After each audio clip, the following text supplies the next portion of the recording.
Yeah, good morning. It's back to school time for IPS students, and we're joined by Superintendent Johnson. Good morning to you. Good morning. Yeah, and I bet you know these past couple of months have been pretty stressful, but some families and students are waking up this morning. What's your message for them? You know, I'm excited for us to be back at school today. It has been a while, and so looking forward to connecting with our families, reconnecting with them as we're all navigating this new way of learning this year. Exactly, and we've been having some cases pop up in other schools across Indiana, and a lot of them are having to switch to e-learning.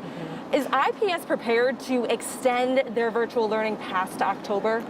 You know, our goal and our hope is certainly that we're able to welcome our students back into our buildings at that time.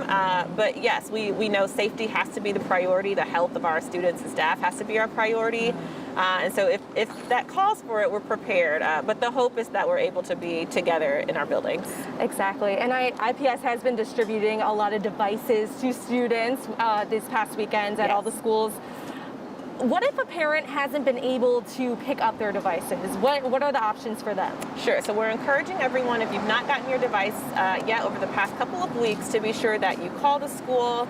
There will be, someone at all of our buildings over the course of the next several weeks while school is happening. And so to call the school and just set up a time to go in and pick up the device, it is required for students to learn that they have that district-issued device because it's set up with all the applications students will need for their learning. Exactly. And what other options are available to students? I know you guys have learning hubs, correct? So we'll be launching learning hubs specifically for our students who receive McKinney-Vento services. Those will launch next week. We're excited that there are a number of community partners who are also offering safe, supervised structures for students if families are working and cannot be at home with their child. So there are a number of those that will also be available this week and over the course of the next couple of weeks. Exactly. And this is kind of big. For e-learning this year, it's going to be different than what students and families experienced last spring. What are some of those differences we're going to be seeing? Sure. Well, we're thankful that we had time to plan and make sure that we have an effective learning experience for students. And so, with everyone having a device, that was different than what it was in the spring. So certainly that makes a huge difference. Our teachers will be engaged in live instruction, meaning a student is plugged in, a teacher is plugged in, and we're learning and talking together. That will be a difference from the spring.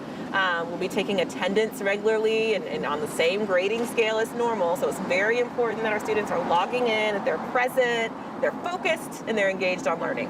Definitely. And last question for you. I know that this school year is going to be different, but there's got to be some things that you're looking forward to, right? A silver lining there?